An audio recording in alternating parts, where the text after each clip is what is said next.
함께 하실 말씀은 출애굽기 20장 4절에서 7절로 함께 하겠습니다. 출애굽기 20장 4절에서 7절, 우상으로 높인 이름 야훼라는 제목을 가지고 함께 말씀을 나누고자 합니다. 너를 위하여 새긴 우상을 만들지 말고, 또 위로 하늘에 있는 것이나 아래로 땅에 있는 것이나 땅 아래 물속에 있는 것에 어떤 형상도 만들지 말며. 우상이라고 되어 있는데 페셀이라고 되어 있는데요. 아이돌, 이미지라는 뜻이에요. 이미지, 아이돌. 우리 아이들은 아이돌을 되게 좋아하죠, 그죠? 근데 그 아이돌이 사실 우상이라는 뜻이에요. 아이들에게 우상이 된 존재들이 사실 아이돌이죠. 아이들이 그 아이돌에 열광하듯이 사람들은 이미지, 보이는 것에 열광을 한다는 거죠. 그래서 보이는 것을 숭배하죠. 근데 하나님은 시내산에서 자신의 어떤 형상, 태문화도 보이지 아니했다, 이렇게 얘기를 하는데요. 신명기에 가보겠습니다. 4장 12절, 여호와께서 불길 중에서 너희에게 말씀하시되 음성뿐이므로 너희가 그 말소리만 듣고 형상은 보지 못하였느니라. 여호와께서 그의 언약을 너희에게 반포하시고 너희에게 지키라 명령하셨으니 곧 열 말씀이며 두 돌판에 친히 쓰신 것이라. 그때 여호와께서 내게 명령하사 내게 규례와 법도를 교훈하게 하셨으니 이는 너희가 거기로 건너가 받을 땅에서 행하게 하려 하심이라. 여호와께서 호렙산 불길 중에서 너희에게 말씀하시던 날에 너희가 어떤 형상도 보지 못하였은즉 너희는 깊이 삼가라. 이렇게 어떤 형상도 보지 못했다. 그래서 이제 어떤 형상이든지 만들지 말라, 이렇게 소개를 하고 있습니다. 근데 이제 우상이라고 하면 뭐라고 하죠? 그 목석이나 어떤 금속으로 만든 어떤 형상을 얘기하는 걸까?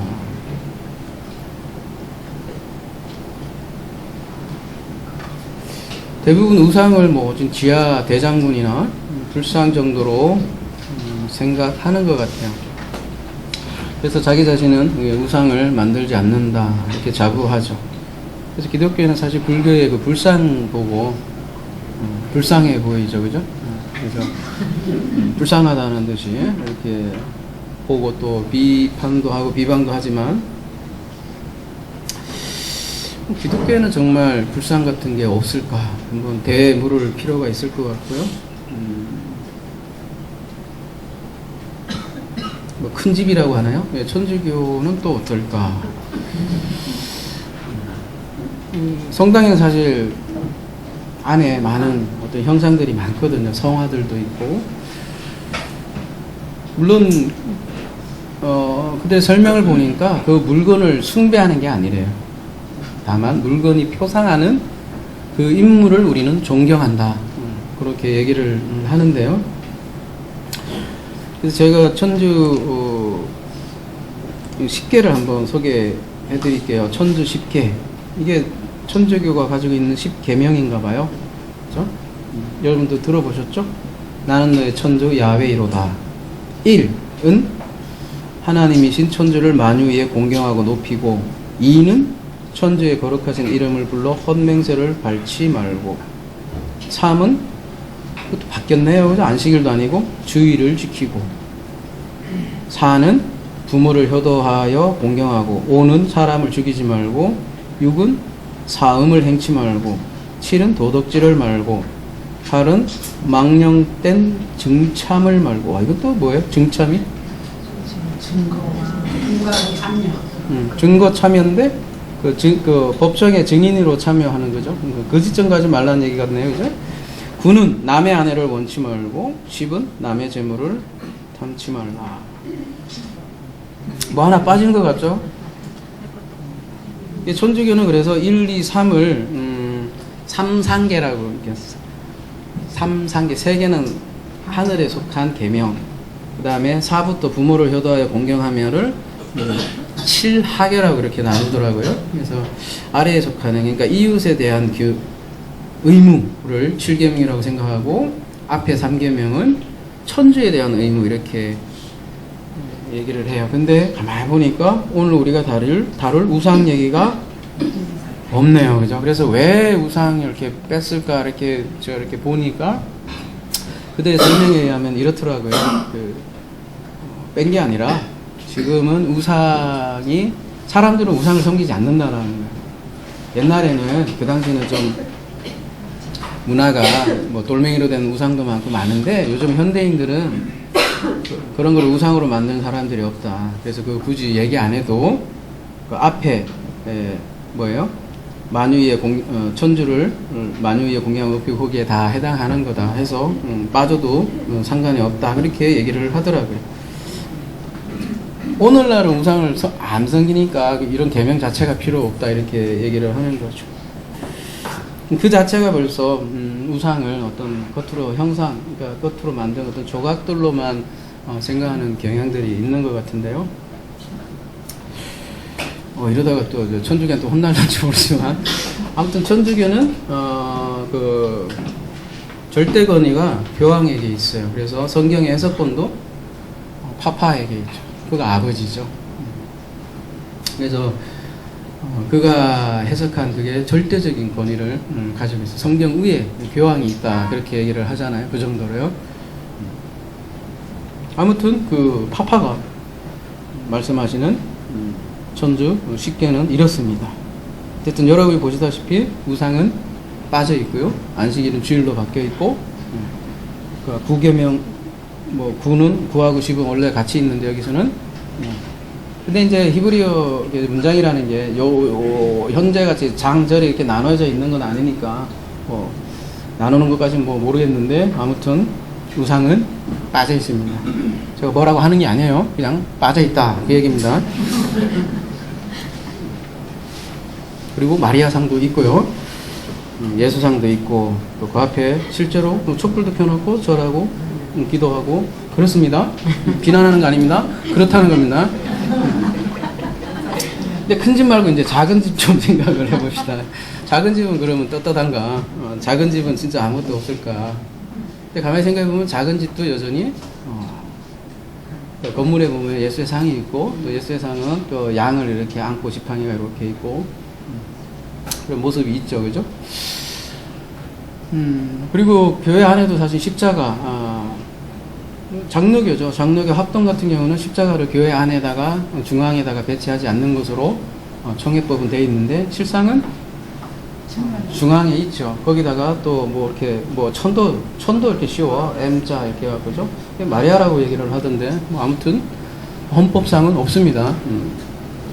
근데 바깥에는 그래도 이제 교회가 어디에 있어야 되는지 알려야 하는 정도가 되니까 십자가를 이렇게 천탑으로 이렇게 표시를 하긴 하는데, 아무튼 장로교 총회에서 그렇게 결정을 한 것은 아무래도 그 십자가에 대한 어떤 우상에 대한 염려가 있어서 가운데다가 놓지 말자, 이렇게 얘기한 것 같은데요. 실상은 잘 안 지켜져요. 근데 제가 얘기하는 우상은 이런 것들은 심각한 건 아니라는 거죠. 더 심각한 건 뭐냐면 정말 우리 안에 간직하고 있는 우상이라는 거죠. 그래서 우리 안에 가진 우상이다, 이렇게 얘기를 하면, 사람들은 자기 머리 안에 하나님의 형상이 나름에 있어요. 그래서 눈을 감으면 어떤 상들이 떠오른다라는 거죠. 근데 그 떠오르는 상은 어떻게 떠오르냐면, 자기가 들은 교육받은 교리대로 하나님은 떠오르게 되어 있다라는 거죠. 천국도 마찬가지고요. 천국도 자기가 받아온 그 이미지대로 어떤 이미지를 그리고 있더라는 거죠. 근데 우리 보면 말씀이 하나님이다라고 했는데, 다른 하나님, 지난 시간에 다루지만 말씀이 다르면 다른 하나님이라는 거죠. 아무튼 그 4절에 보면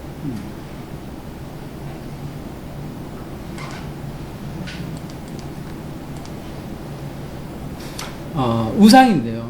앞에 보면 너희를 위하여 새긴 우상이라고 그래요. 그러니까 우상 자체가 너희를 위한 거라는 거죠. 그러니까 결국 우상이라는 건 자기 자신을 위한 것이라는 거죠. 신 또한 마찬가지라는 거죠. 사람들은 신을 왜 이렇게 섬길까? 이런 질문을 해보면 결국은 자기 자신의 욕망을 위해서 신을 만든다는 거죠. 인간이 하나님을 만든다는 거죠. 그래서 그 자기 욕심을 신을 통해서 이룬다는 것이죠. 그들은 욕망이라고 하지 않아요. 내가 무슨 욕망이야. 나 욕망 없어. 이렇게 얘기합니다. 그래서 욕망이라는 이름을 쓰지 않아요. 욕망을 위해서 나는 신을 섬긴다 얘기하지 않아요. 근데 다른 멋진 이름으로 그들은 포장해서 설명을 합니다. 어떻게 하냐면 욕망이 아니라 뭐라고 그래요? 비전이라고 하죠. 욕망이라고 하지 않아요? 뭐라고 얘기해요? 드림. 교회 이름도 더 드림. 이중적인 의미가 있죠. 더 드리고 또 그러면 드림 컴출가 되고 그래서 더 드림 뭐 이런 것도 있지만 아유 이거 실제 이름을 얘기하면 큰일 나는데 그죠? 그냥 그렇다 이거예요. 욕심이라 하지 않아요. 비전이라고 하고 꿈이라고 얘기를 하죠. 목적이라고도 하고요. 하나님이 이끌잖아요. 목적이 이끌어요. 목적이 삶을 이끌어요. 목적이 이끄는 삶이에요. 오늘 위험하네요, 그죠? 우리 큰 집, 작은 집 다 그렇다는 거예요. 비판하는 게 아니라 그렇다고요. 근데 시편에 보면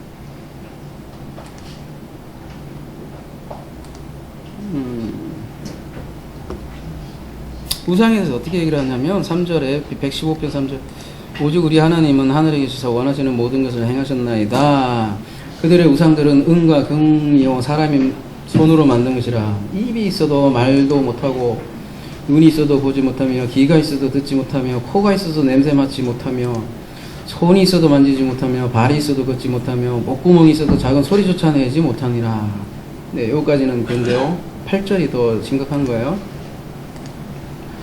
우상을 만드는 자들과 그것을 의지하는 자들이 다 그와 같으리로다. 이게 심각한 얘기인데요. 어떤 다른 번역본들을 보면 우상을 만드는 사람이나 우상을 의지하는 사람은 모두 우상과 같이 되고 만다 이렇게 얘기를 하고 있습니다.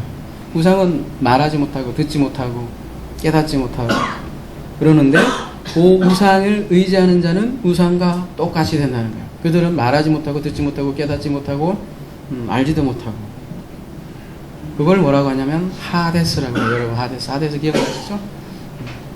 하데스는 그 부정 플러스 에이더 보다 보지 못하는 걸 하데스라고 해요. 음부라고 해요. 음부 존재가 보지 못하고 또 못하고 그러니까 근데 그 우상을 만드는 자들은 그거와 똑같이 하데스가 된다는 얘기죠. 음부. 원래 자기가 가장 사랑하는 거, 가장 예배하는 자를 담는다 그랬어요. 근데 우상을 만들면 그걸 담는 거예요.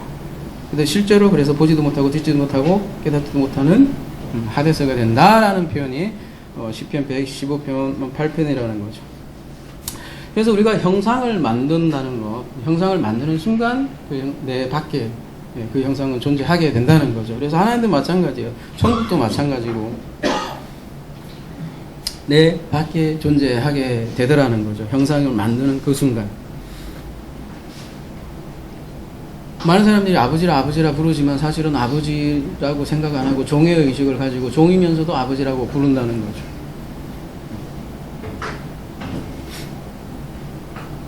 여러분 그 바알이라고 많이 등장을 하는데요. 성경에서 우상을. 근데 그 바알이라는 뜻이 주인이라는 뜻이에요. 그죠? 혹은 남편이라는 뜻이라는 거죠. 그건 그 옛날에 그 가나안 때 그때나 있던 거지. 우리 큰 집에서 말하는 것처럼 그죠? 근데 지금은 바알이 없느냐?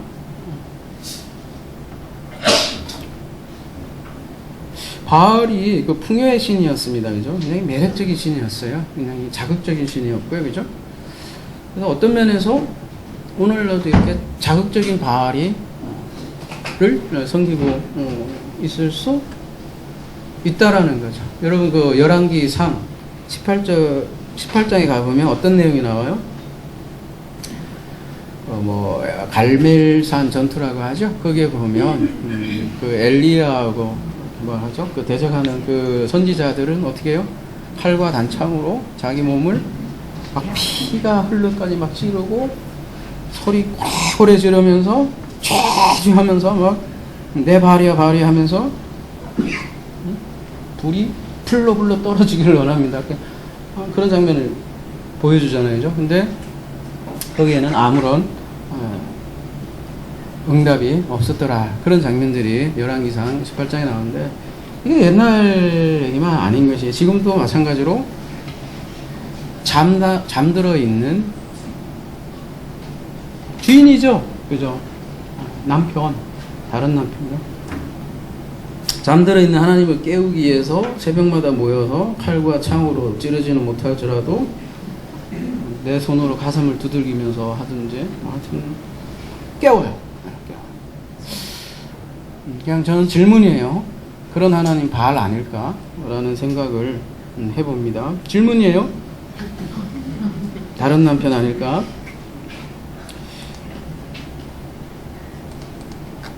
5절 그들에게 절하지 말며 그것들을 섬기지 말라. 나 내 하나님 여호와는 질투하는 하나님인즉 나를 미워하는 자의 죄를 갚되 아버지께로부터 아들에게 3, 4대까지 이르게 하거니와 나를 사랑하고 내 계명을 지키는 자에게는 1000대까지 은혜를 베푸느니라.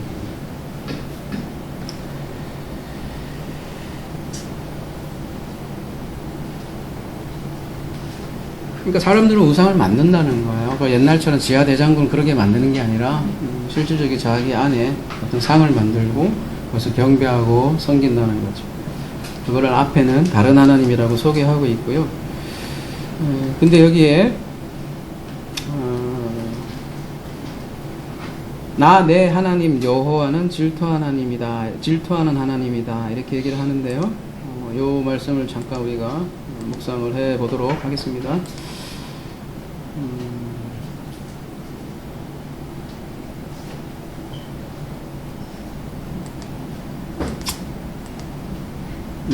봅시다. 나는 야훼다. 누구의? 너의 엘로하의 야훼다. 나는 야훼야. 근데 너의 엘로하야. 근데 나는 또 누구냐? 이 질투하는 엘이야. 이렇게 얘기를 하고 있네요. 그죠? 질투한다 이렇게 얘기하고 있습니다. 하나님이 어떻게 또 질투를 해 이렇게 또 뭐라고 하죠? 그렇게 하나님이 어떻게 질투를 해? 인간보다 못하나? 이렇게 생각을 할 수도 있잖아요. 그죠? 그래서 그 칸나라는 뜻이 뭐 열정, 열심 이런 뜻이 있죠. 그래서 질투가 아니라 하나님은 열심히 하나님, 열정의 하나님이다. 이렇게 또 하나님을 보호하고 두둔하려고들 많이 하는데 칸나는 칸나예요. 질투는 질투라고. 여러분 질투라는 게 원래 어디에서 나온 말이냐면 이 결혼 관계에서 나온 말이에요. 그래서 배우자의 관계에서 이 칸나를 쓴다는 거죠. 성경에서 용법상. 그럼 우리 한번 생각을 해봅시다. 질투가 나쁜 건지 좋은 건지. 여러분 결혼한 배우자가 여기 이제 큰 집이 아니라 옆집에 다른 남편, 그러니까 다른 남자하고 그렇고 그래. 그러면 그 여자는 질투를 해야 정상입니까? 안 하는 게 정상입니까? 거꾸로 내 여자가 이제 결혼했어요, 그죠? 다른 남자하고 살림을 차렸어. 이제는 여러분 안에 선악 구조가 없어. 나에게는 다 오라. 그럴 수 있지. 잘 살아. 그럴 수 있나요? 여러분, 그렇다면 그 사람이 과연 그 배우자를 사랑하긴 하는 걸까요? 어떨까요?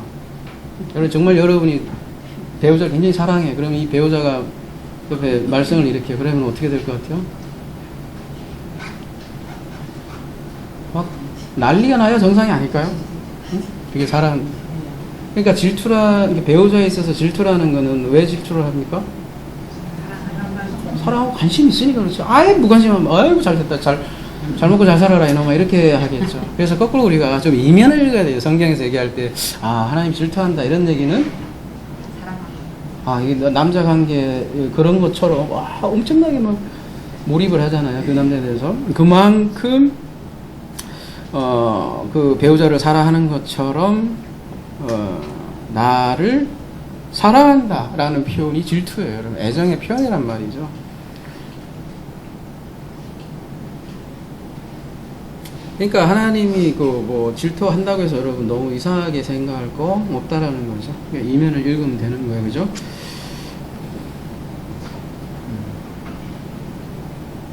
우리가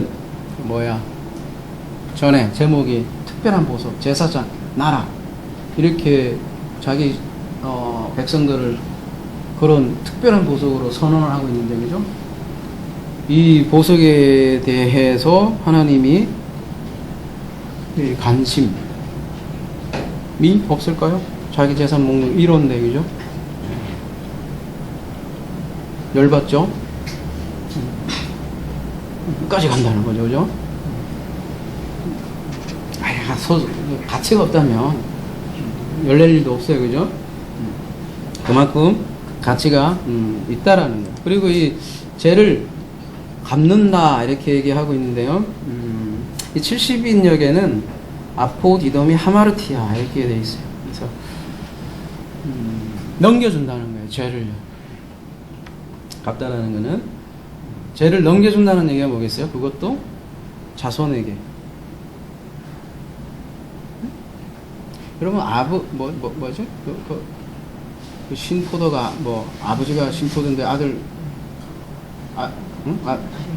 아비가 이가 실인데 아들까지 실이냐 그런 편이 그런 것도 있는데 이건 뭔 얘기냐 이렇게 얘기할 수도 있는데요. 죄를 디도미 한다는 것은 자손에게 무슨 얘기겠어요? 죄는 관역에서 벗어나는 거라고 얘기했잖아요. 진리에서 벗어나는 것은 자손에게 디도미 한다, 넘긴다.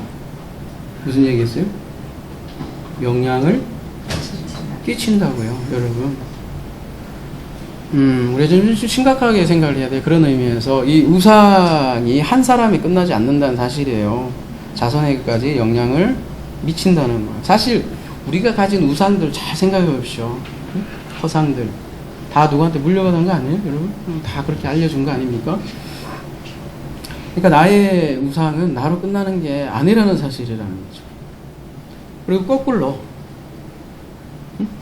우상이 아니라 뭐예요? 나의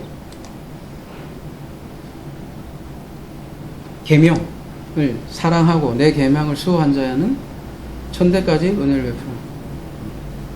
마찬가지로 그 사랑한 계명 진리는 영원히 영원에까지 이룬다 이렇게 얘기를 하고 있네요, 그죠?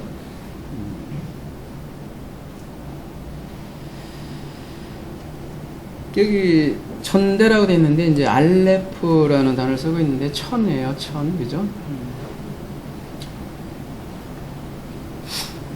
그리고 알레핌해서 쌍수형으로도 쓰기도 하고 복수형으로도 쓰기도 하고.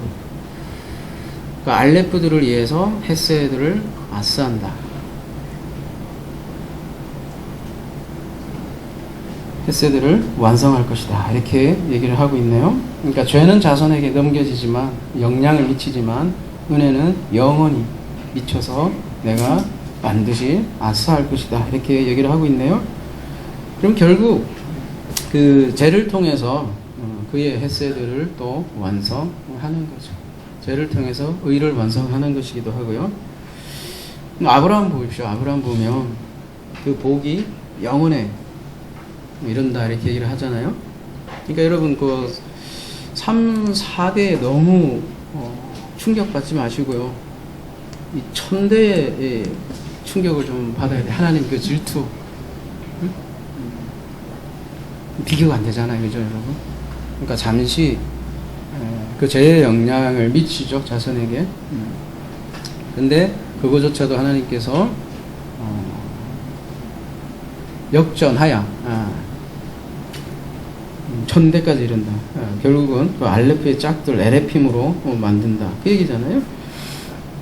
그러니까 그리고 아브라함 인생은 실제로 한 사람의 인생으로 끝나지 않잖아요. 지금도 계속해서 우리에게 영향을 미치고 있고 그의 복이 우리에게 넘어오고 있고 그를 저주한 자는 또 저주한 자가 되고 그를 축복하는 자는 축복이 되듯이 아브라함이라는 인생이 계속해서 남아 있더라는 거죠.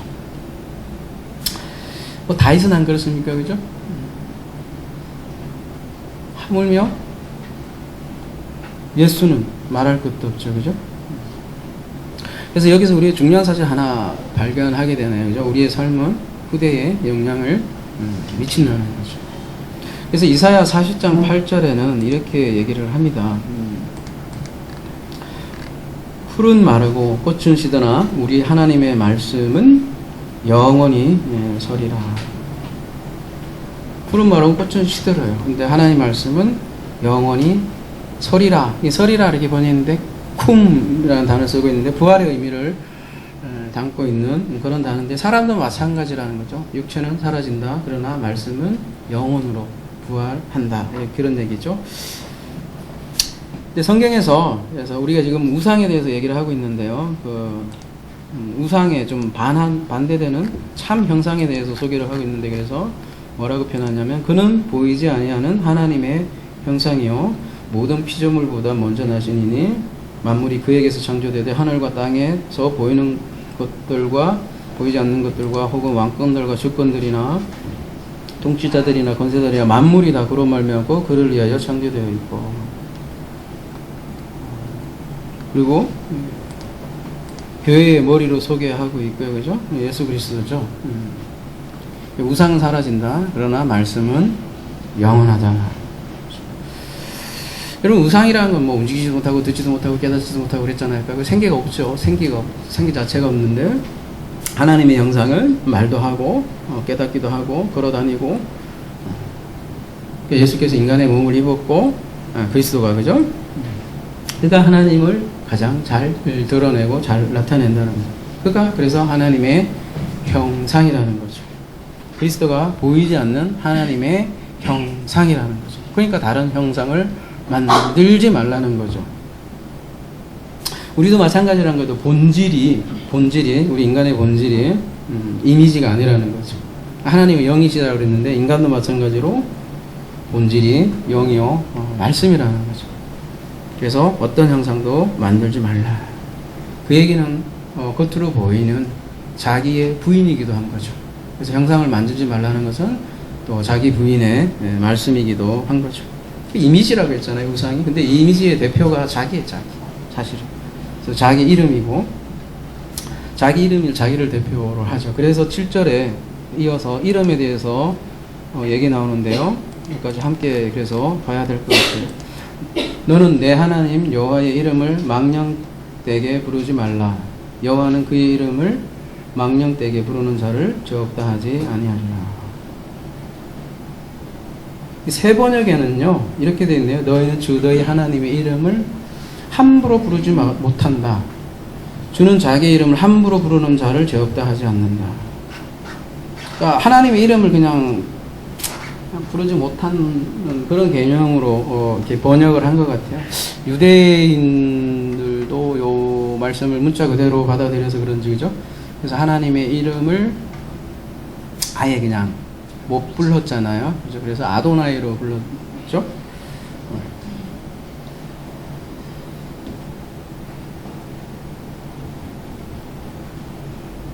네, 흠정역이라고 하는데 킹 제임스 버전 흠정역은 이렇게 번역되어 있네요. 너는 주 내 하나님의 이름을 헛되이 취하지 말라. 이건 좀 원어에 좀 가깝네요. 주가 자신의 이름을 헛되이 취하는 자를 죄 없다 하지 아니하리라.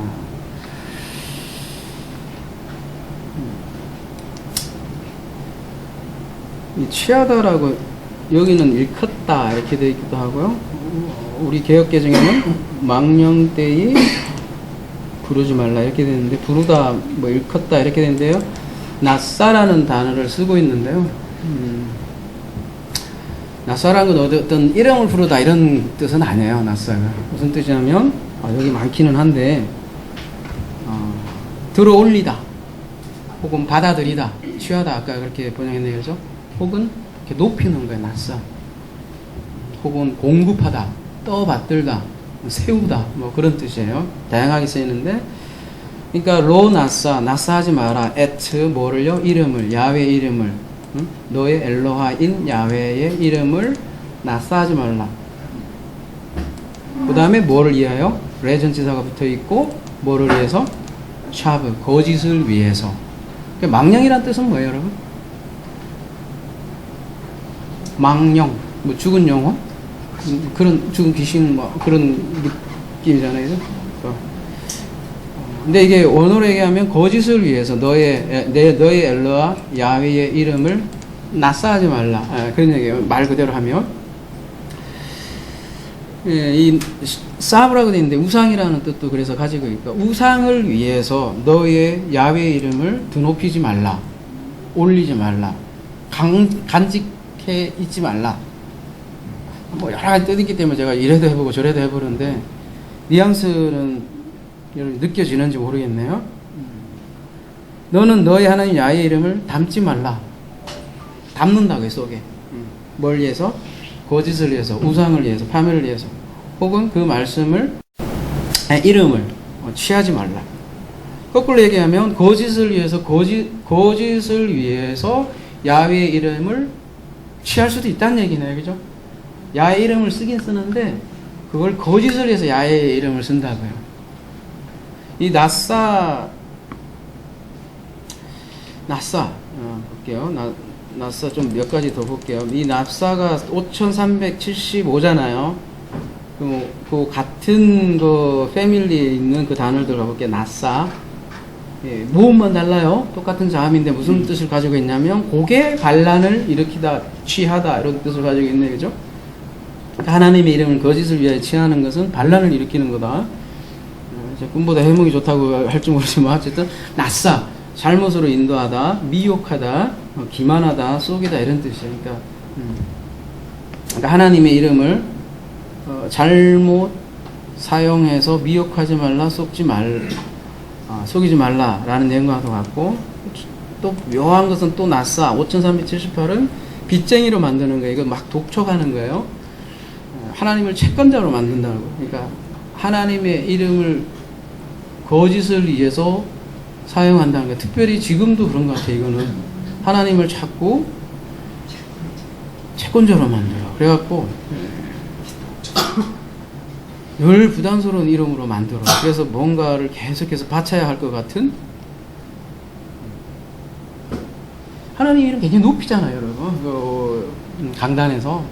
근데 이거 가만히 보면 하나님도 높이고 말이에요. 거기에 힘입어서 그 말씀을 전하는 사람도 권위를 살짝 높여갖고 하는 것들이 비톡척을 해요.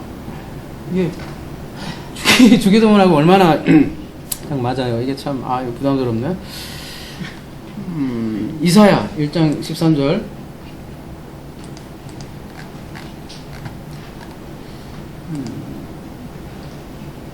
헛된 재물을 다시 가져오지 말라. 분양 내가 가정히 여기는 바여 월삭과 안식일과 대로 모이는 것도 그러하니 성애와 아울러 악을 행하지 내가 견디지 못하리라. 이 헛된 재물이라고 되어 있는데 여기에 거짓을, 아까 거짓 똑같이 샤브라는 단어하고 똑같은 단어를 쓰고 있어요, 그죠? 지금도 헛된 재물을 막 가지고 오게 만들기 위해서 거꾸로 그의 이름을 높인다니까요, 여러분. 근데 목적이 다른 데 있는 거야. 높이는 이유가. 에스겔서 가볼게요. 그것도 유사하게 어떤 일들이 일어나느냐면 13장 6절 여호와께서 말씀하셨다고 하는 자들이 그놈의 인간들은 여호와가 말씀했대. 그러고서는 뭔 짓을 해요? 허탄한 것과 거짓된 전개를 보며 사람들에게 그 말이 확실을 이루어지길 바라게 하거냐. 그들이 근데 죄송하지만 여호와의 말씀이 아닙니다. 이렇게 얘기를 하잖아요. 7절 너희가 말하기는 여호와의 말씀이라 하여도 내가 말한 것이 아닙니다. 어찌 허탄한 묵시를 보며 거짓된 전개를 말한 것이 아니냐. 그러므로 주 여호와께서 이같이 말씀하시느니라. 너희가 허탄한 것을 말하며 거짓된 것을 보았은즉 내가 너희를 치리라.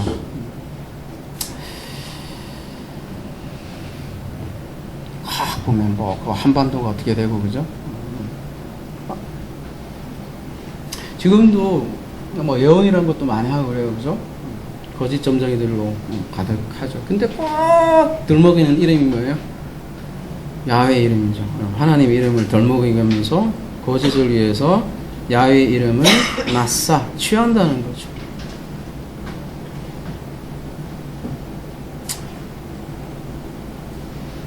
그러니까 야훼 이름을 거짓을 위해서 취한다면 그게 점괘와 다를 게 전혀 없다. 그렇게 얘기를 하고 있고요. 그렇게 해서 거짓을 위해서 그의 이름을 높이면 그것이 신성모독이다. 이렇게 성경에서 얘기를 하고 있고요. 그래서 거짓 맹세에도 사용되는 거고요. 이 하나님의 이름이.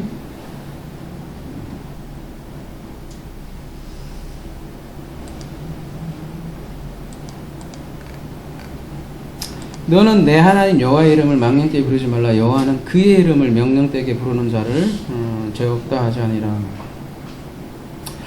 이때 그의 이름을, 나의 이름을 망령되게 부르는 자 이렇게 얘기할 수도 있는데, 그죠? 너는 내 하나님 이름을 망령되게 부르지 말라. 여호와는 나의 이름을 망령되게 부르는 자를 죄 없다 하지 아니하리라. 이렇게 얘기할 수도 있는데 지금 그의 이름 이렇게 얘기를 하고 있네요. 그래서 가만히 보면 이 낯사도 3인칭 단수예요, 그죠? 좀 어려운 얘기도 하지만 그리고 이게 나의 이름이면 뒤에가 요도가 붙여야 될 텐데, 그죠? 그의 이름이에요. 그러니까 요하고 얘가 같은 건데 사실은 그러니까 이 낯사하는 자가 사실은 그의 이름을 자기 이름을 높이는 행위가 될 수 있다라는 거죠. 그러니까 거짓을 위해서 야훼 이름을, 그러니까 야훼의 이름은 또 말씀이기도 해요. 그 말씀을 취하는 자는 그의 이름을 취하는 거예요. 나의 이름이 아니라. 그리고 그것을 깨끗한, 그래서 이름이 아니다. 깨끗한 말씀이 아니다. 이름이 더럽혀져 있다. 성경에서 새 이름 얘기 많이 하잖아요. 근데 그거는 거짓 이름이다. 그래서 이름 바뀌는 장면들이 성경에는 많잖아요. 제 이름으로. 또 연장해서 마찬가지로 오늘날도 예수의 이름도 마찬가지예요. 예수 이름 엄청나게 높이는데 거짓으로 높인다면 그것도 우상이다. 오늘날 예수가 우상이 될 수 있다. 그 거짓을 위해서 예수 이름을 낯선다면 사실은 그 우상을 높이면서 자기 이름을 높인 거라는 거죠. 아휴, 어렵나요? 그게 1인칭 단수가 아니라 3인칭 단수가 가지는 의미인데요. 아무튼 결국은 신도 자기가 만드는 거예요. 자기 이름이 높아지는 거예요. 그의 이름이에요. 그래서 오전에도 말씀드렸지만, 그래서 예수 이름을 믿는다는 것은 단순히 이름 석자를 믿는 게 아니라 말씀을 믿는다는 거죠. 그래서 요한복음 17장 17절에는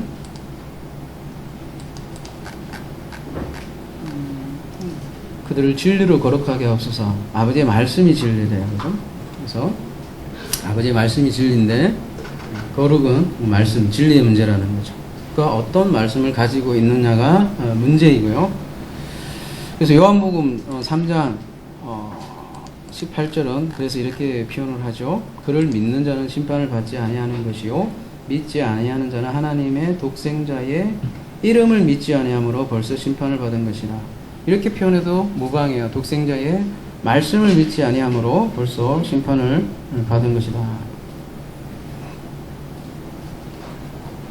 베드로전서 1장 23절 가볼게요.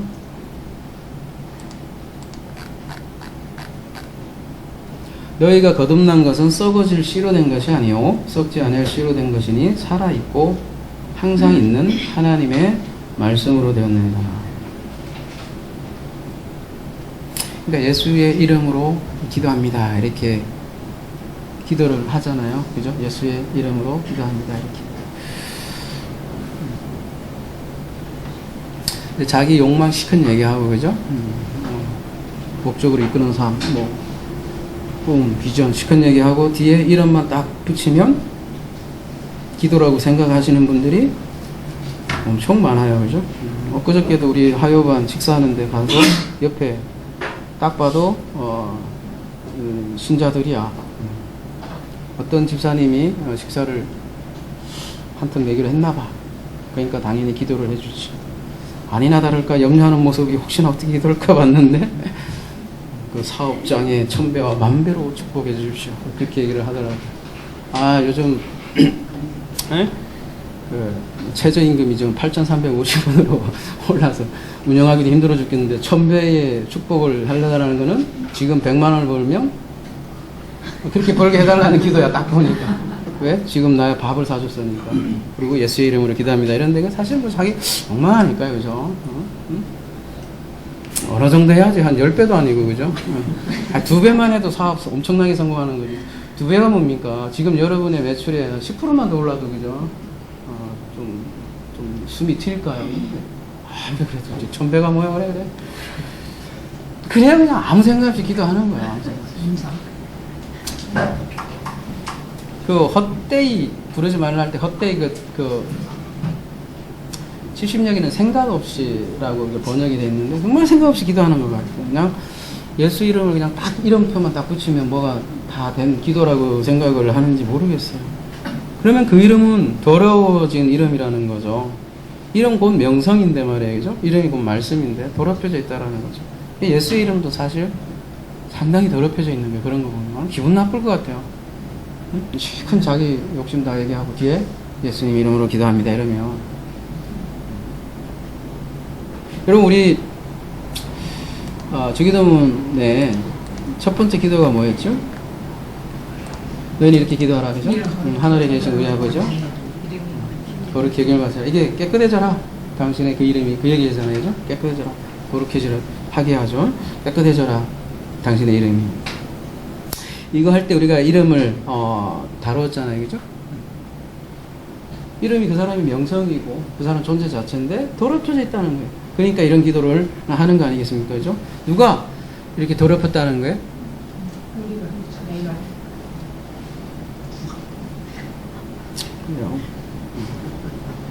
근데 어떤 내냐 이거지. 내가 더럽혔다고 하는데 그죠?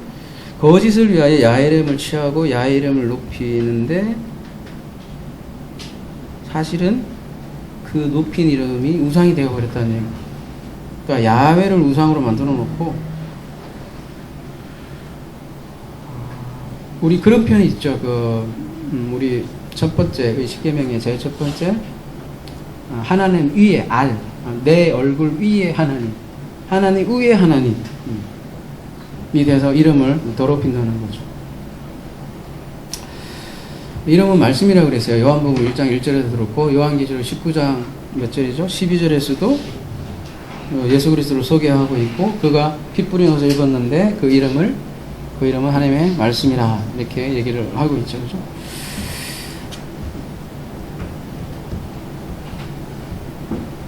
계시록 13장 6절 가볼게요. 짐승이 입을 벌려 하나님을 향하여 비방하되 그의 이름과 그의 장막 곧 하늘에 사는 자들을 비방하더라 이렇게 되는데요. 해방한다 비방한다 이렇게 되는데 그죠? 요게 성령 해방이라는 거죠. 말씀을 해방하는 거. 마태복음 12장 31절 가볼게요. 이름 해방이에요. 그러므로 내가 너희에게 이르노니 사람에 대한 모든 죄와 모독은 사하심을 얻되 성령을 모독하는 것은 사함을 얻지 못하겠고.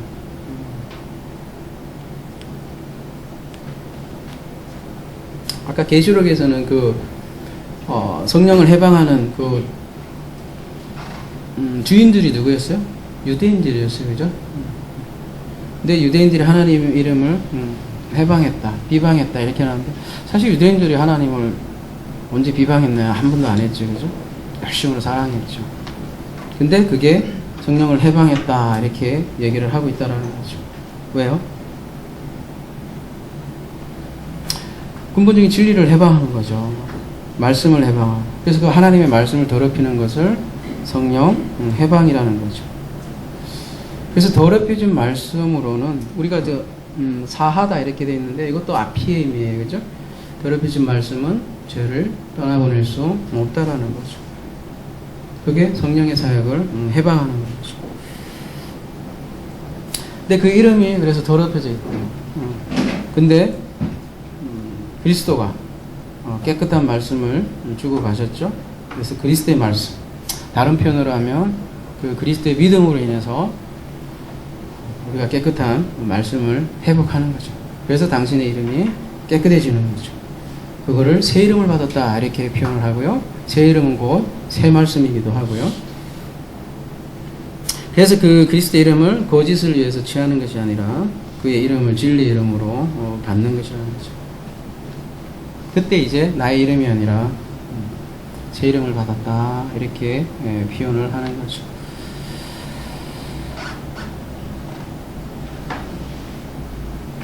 죄를 면치 않으리라 할 때 그 낙하라는 단어를 쓰고 있는데요. 깨끗하다라는 뜻이에요. 그래서 그 이름으로 인해서 깨끗해졌다, 낙하되었다. 즉 아들들로 인해서 당신의 이름이 깨끗해졌다. 그래서 그 이름으로 기도할 때 우상을 떠나보낼 수 있다. 또 바알을 떠나보낼 수 있다. 그런 메시지죠. 오늘 오전에 한 메시지로 얘기하자면 죄를 떠나보낼 수 있다라는 거죠. 뭘로요? 그 이름으로, 제 이름으로. 우상이 아닌. 그래서 말씀을 마치겠습니다. 아무쪼록 그 새 이름으로 우상이 아닌 하나님의 형상으로 살아가는 하나 사람 되길 기도합니다.